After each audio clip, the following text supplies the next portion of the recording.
Well, good afternoon, freedom fighters and Alberta patriots. What a subject today. Police state or a free state?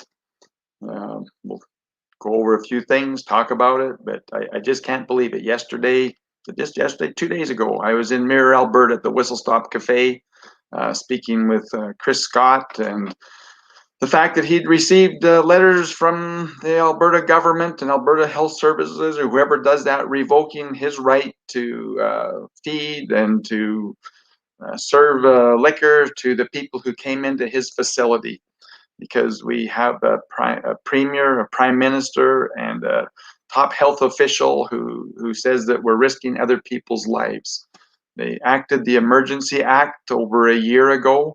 Um, we haven't had our day in court, or I shouldn't say I or we, but many people have been struggling and have heroically fought this. They've been patriots.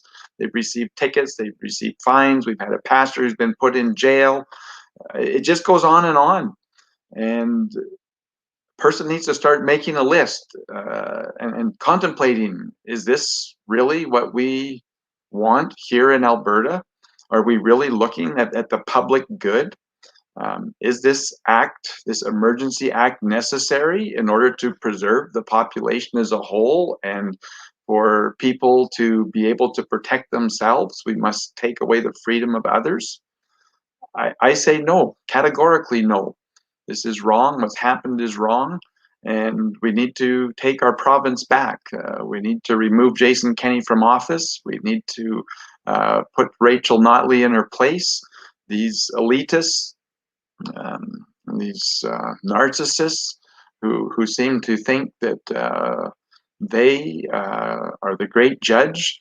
They can censor, they can scorn at others that want to go out about and make a living.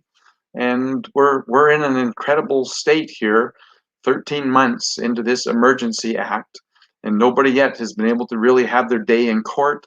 The governments continue to say, oh, they need more time, they're not ready. Well, it's because they can't be ready. It's because they don't have a case, and they continue to crank up the fear mongering, new variant of concern. It just goes on, and I can't believe it. And so I ask you this question: Are we in a police state or a free state when we're told whether or not our children can go sing in a choir, can play hockey, can have their friends over, can run and jump and participate in games, can do what they've done for millennials, is to run out and to play and have fun?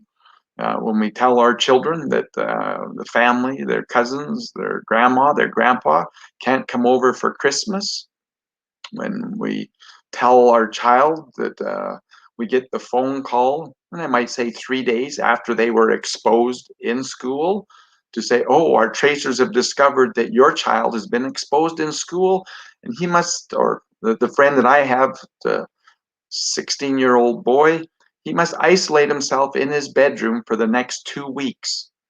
It's unbelievable to me. Where does it end? You know, to the police state when we can't go and visit our loved ones in the hospital? Is it a police state when we can't go to have a family funeral? When we can't go to church and sing with one another? Like I say, the list, when do we stop adding things to the list? Is it a police state when you can't open and run your hairdressing shop, run your gym, can't have a bowling alley open? It's just unbelievable to me how they pick and choose winners and losers, especially when our wonderful premier promised, back in December, that he realized the mistakes that he'd made and he'd no longer be picking winners and losers. But yet he continues to go on. We've got to protect the integrity of our healthcare system. Are you kidding? Federally, we've spent hundreds of billions of dollars. Provincially, we've spent tens of billions of dollars. And have they done anything that you know of, to increase the capacity of our healthcare system?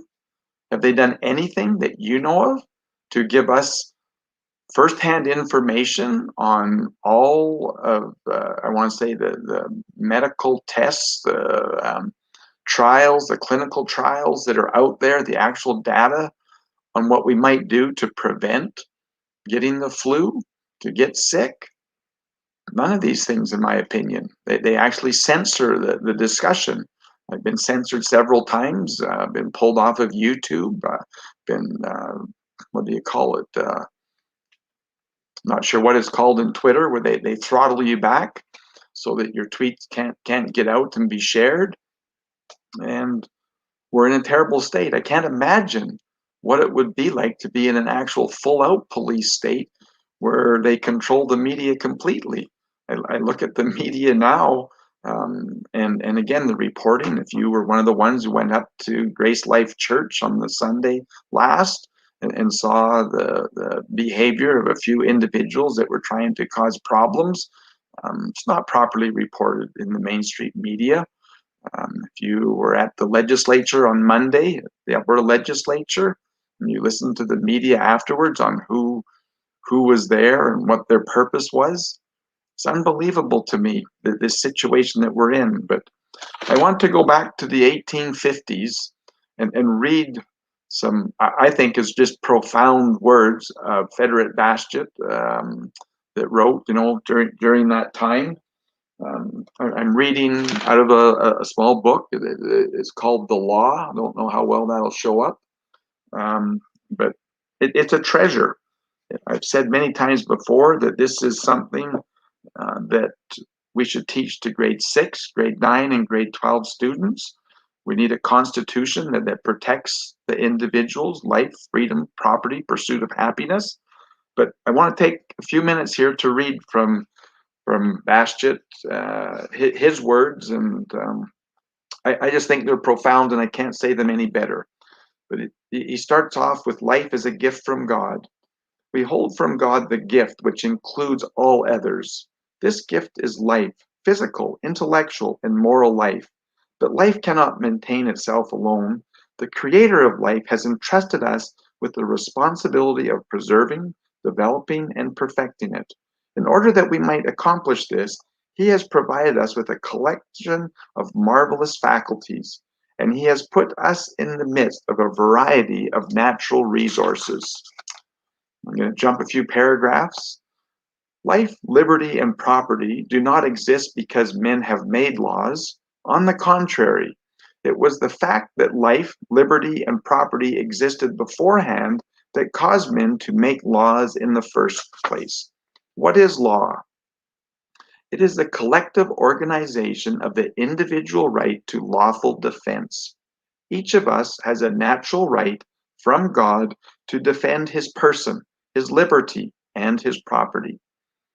These are the three basic requirements of life, and the preservation of any one of them is completely dependent upon the preservation of the other two. For what are our faculties but the extension of our individuality? And what is property but an extension of our faculties?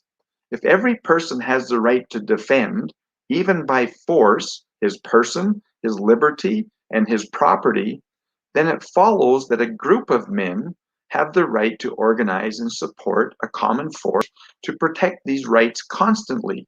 Thus, the principle, I'm going to say thus, the principle of collective rights. Its reason for existing, its lawfulness, is based on individual rights. And the common force that protects this collective right cannot logically have any other purpose or any other mission than that for which it acts as a substitute.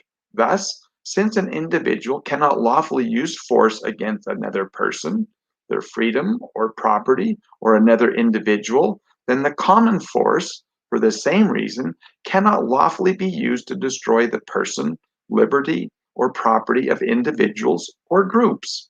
Such a perversion of force would be, in both cases, contrary to our premise. Force has been given to us to defend our own individual rights. Who will dare say that force has been given to us to destroy the equal rights of our brothers? Since no individual acting separately can lawfully use force to destroy the rights of others, does it not logically follow that the same principles also applies to the common force that is nothing more than the organized combination of the individual forces? If this is true, then nothing can be more evident than this. The law is the organization of natural right of lawful defense. It is the substitution of a common force for individual forces. And this common force is to do only what the individual force have a natural and lawful right to do, to protect person, liberties, and properties, to maintain the right of each, and to cause justice to reign over us all. A just and enduring government. If a nation were founded on this basis, it seems to me that order would prevail among the people, in thought as well as in deed. It seems to me that such a nation would have the most simple, easy to accept, economically limited, non-oppressive, just, and enduring government imaginable, whatever its political form might be. I just think that that's so profound, considering our situation right now and the force that's being used on individuals, whether that's through fines, whether it's through fencing, whether it's through jailing. And the idea that we're actually getting individuals to snitch on others and to use this force and to be against the individuals that are out there, that the working well, that want to carry on life, that they don't respond to the fear mongering. They've been doing their own research. The evidence is crystal clear that 99.5% of people under the age of 65, 70, this flu is less devastating than previous years. If you're over 80, you have preconditions, absolutely, this is a concern, and we should have focused protection. But this idea, this concept that we've completely shut down our province, our nation, much of the world. The Great Barrington Declaration has talked so much about the millions, talking millions that will die because of this lockdown in the poor world. Those that are, needing food. The inflation is going to kick in because of this. The hardships. I just can't take the thought out of my mind of that mother who lost her 16-year-old child last September because he couldn't go back to school. It just, again, goes on and on. And the question is what can and should we as Albertans do about this?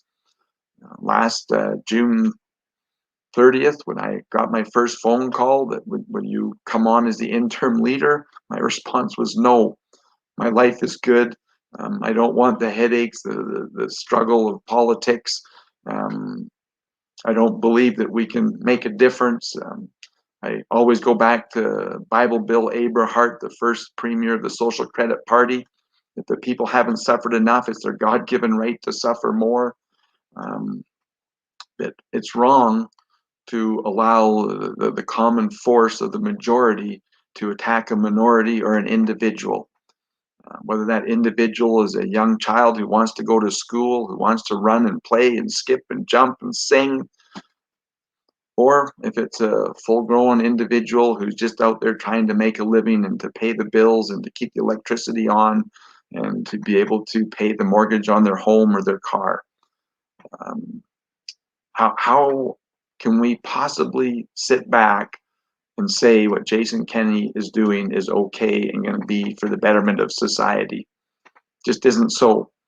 And so the question is are we in a police state? Absolutely. Is there anything that we can do about it? Absolutely.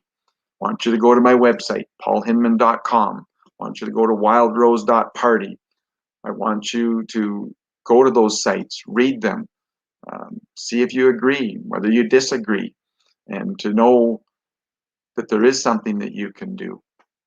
I'm so disappointed in this idea of accountability, and the premier's brought forward his recall bill.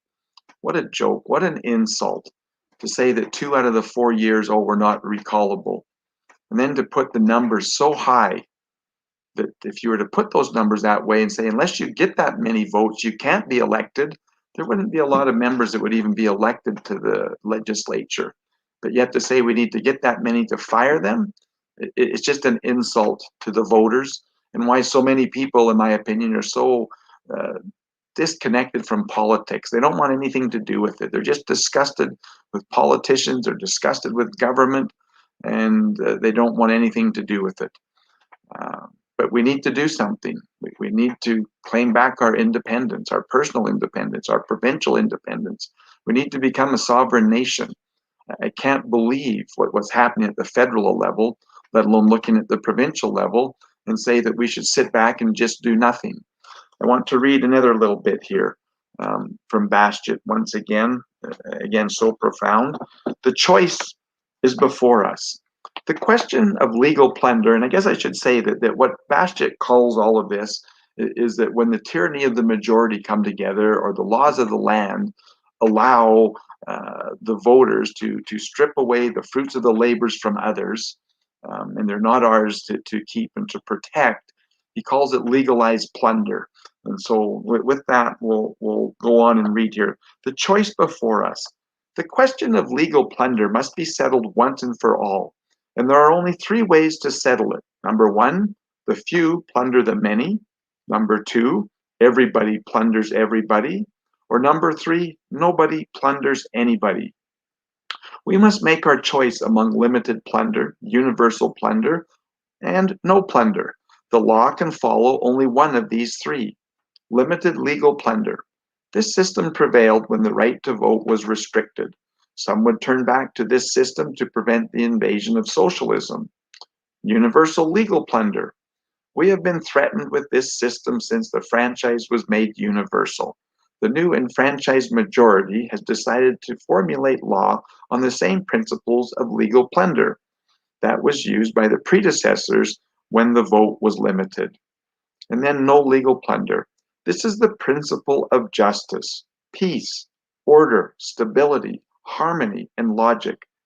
Until the day of my death, I shall proclaim that this principle with all the force of my lungs, which, alas, is all too inadequate. And he died of tuberculosis, I think at the age of 48. And this was written in 1850. And he watched the revolutions in France go on.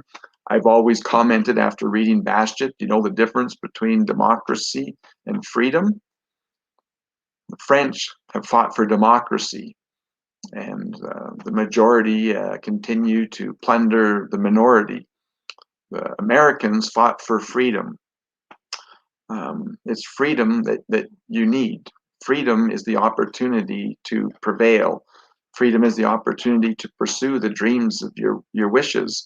Freedom is where prosperity, safety, security all comes from freedom and our lawful legal defense to protect what is legally ours.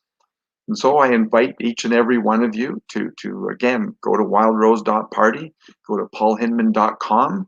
I'm not sure if you've seen the latest polls. Province-wide, we're at 6%. In rural Alberta, we're around 10%. There's a fair amount that don't know where to go. But it's not about left or right or up or down. It's about principles. It's about whether or not we're going to allow plunder to carry on. And if, in fact, we were to create a sovereign Alberta, there's steps that we can and will take in order to protect the individual. We will collect all the taxes. We'll have our own police force. We'll have our own pension plan. We'll have our own immigration policy. We'll have our own environmental laws. And as we put those in place and we protect Albertans, Albertans will see that prosperity, peace will prevail. We'll be able to start attracting capital back to our province. People will be interested in actually manufacturing and doing things here. But if we continue with this legalized plunder, if we continue with this police state on censorship, on where you can and can't go, what businesses can and can't be opened, whether or not you can have a funeral or a wedding or a family reunion, it's just unbelievable the state that we're in. But what's more unbelievable to me is the number of people that have chosen to say that, oh, this is where our safety lies. Yes, our chief medical officer, our premier, our prime minister, they're looking after us. They're not. They're setting a trap. They're setting an economic trap. They're setting a mental trap. They're setting a trap that we will not be able to escape out of as they continue to rack up debt and deficits. Um, Again, is that legal to pass that on to our children and our grandchildren?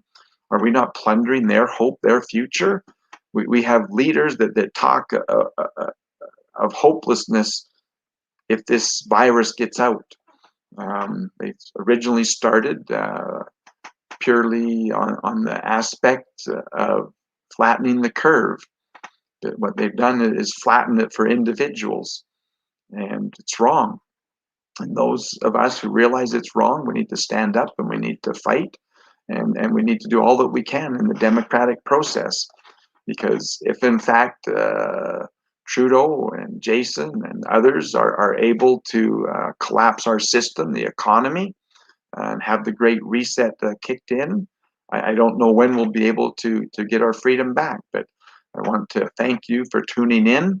I don't know, David, if there is some specific questions that have come up, but the question is do we want to see the police state continue to strangle our freedom, to strip away our opportunity, to take away the future of our children and our grandchildren? Or do we want to stand up and say no more? I will continue to stand up and say no more. That I call on you to, again, go to the Wild Rose Party, to sign up, become a member, and let's create our CAs. Let's grow our membership. Let's find good people to go and to run and to represent us in the legislature. And let's make sure that those people are accountable to us through recall. And for those who say that this is whining, my goodness, you're very naive. And we will continue to fight, and you will benefit from our freedoms, because everybody will be in this together. And it's exciting to me that as hopeless as this looks for many people at this time, and for those who have lost loved ones, these are tough times.